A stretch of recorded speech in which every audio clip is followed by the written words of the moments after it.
Hello बच्चों, let's read the question. Question says an inductance of 2 Henry, a capacitance of 18 microfarad and a resistance of 10 kilo ohm are connected to an AC source of 20 volt with adjustable frequency.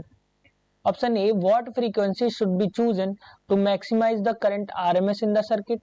And option B, what is the value of this maximum current RMS? बच्चों यहाँ पे बात करते हैं हम इसके solution की. Solution में हम देखेंगे की कॉन्सेप्ट को. तो ध्यान रहे यहाँ पे जो बात हो रही है वो हो रही है इंडक्टेंस जो है 2 हेनरी है और कैपेसिटेंस जो है 18 माइक्रोफैरेड का है और रेजिस्टेंस जो है 10 किलो ओम का है और इसको कनेक्ट किया गया है एक एसी सोर्स से जो कि है 20 वोल्ट का और एडजस्टेबल फ्रीक्वेंसी है उसकी. तो इसको मैक्सिमाइज करने के लिए, करंट को मैक्सिमाइज करने के लिए क्या फ्रीक्वेंसी होगी? तो ध्यान रहे जब हम रेजोनेंस की बात करते हैं या रेजोनेंट सर्किट की बात करते हैं तो क्या होता है, जो मैक्सिमम करंट जो मिलती है वो रेजोनेंट कंडीशन पे मिलती है और रेजोनेंट कंडीशन के लिए एक्सएल इज इक्वल टू होता है एक्स सी के बराबर. जो एक्सएल होता है वो एक्स सी के बराबर होता है मैक्सिमम करंट के लिए और ये हमें मिलती है रेजोनेंट सर्किट पे. और मैक्सिमम करंट के लिए अगर हम एक चीज और देखें तो आई इज इक्वल टू होता है बच्चों, मैं यहाँ पे लिखता हूँ ई बाई आर के बराबर भी होता है. तो अब अगर हम क्वेश्चन के अकॉर्डिंग देखते हैं तो एक्सएल जो है बच्चों वो क्या होता है, अगर हम एक्सएल की बात करते हैं तो ये ओमेगा एल के बराबर होता है. मैं यहाँ पे लिख देता हूँ ओमेगा एल के बराबर और एक्स सी जो होता है 1 अपॉन ओमेगा सी के बराबर होता है. It should be omega C के बराबर होता है. तो इन दोनों वैल्यूज को अगर हम पुट करें इस इक्वेशन में तो ये हमें मिल जाएगा बच्चों omega L equals to 1 upon omega C के बराबर. यहाँ से हमसे पूछा गया है बच्चों फ्रीक्वेंसी की, तो बात हमें ओमेगा निकालना होगा क्योंकि ओमेगा इक्वल्स टू होता है 2 पाई एफ के बराबर. सो यहाँ से अगर हम ओमेगा स्क्वायर को निकालें तो omega square is equal to क्या आ जाएगा 1 अपॉन एल सी के बराबर.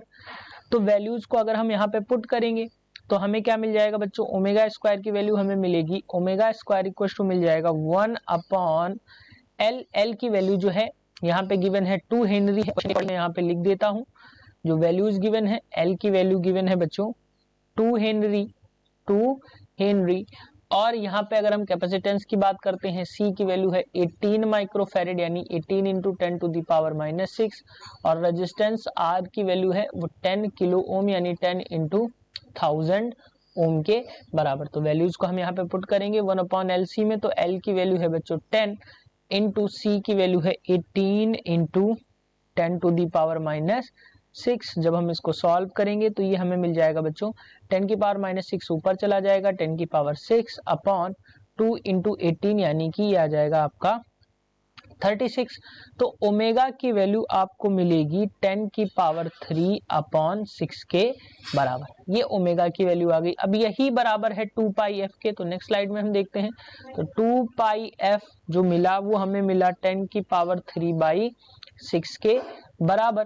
तो यहाँ से जो f की वैल्यू हमें मिल जाएगी वो मिल जाएगी 10 की पावर 3 अपॉन 2 पाई इंटू 6.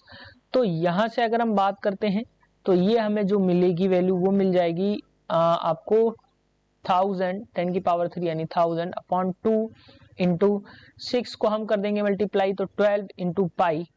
तो ये वैल्यू जो हमें मिल जाएंगी वो 3.14 रहेगी.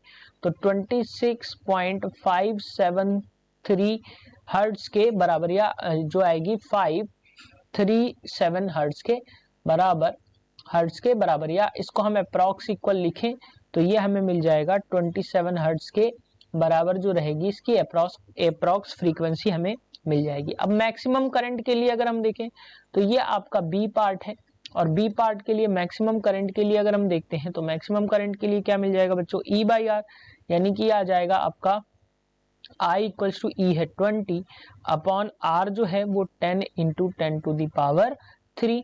तो यहाँ से अगर हम देखते हैं तो ये मिल जाएगा 2 बाई यहाँ से 2 बाई 10 की पावर 3 एम्पियर्स या इसको हम कह सकते हैं 2 मिली एम्पियर के बराबर हमें करंट जो है मैक्सिमम करंट मिल जाएगी. So this is the answer for your question. यहाँ से अगर हम देखते हैं तो जो करंट की वैल्यू आई यानी कि यहाँ से जो फ्रीक्वेंसी आई, फ्रीक्वेंसी लगभग आई बच्चों 27 हर्ट्ज के बराबर और करंट जो आई वो 2 मिली एम्पियर के बराबर. This is the answer for your question. Hope you understood it well. Best of luck.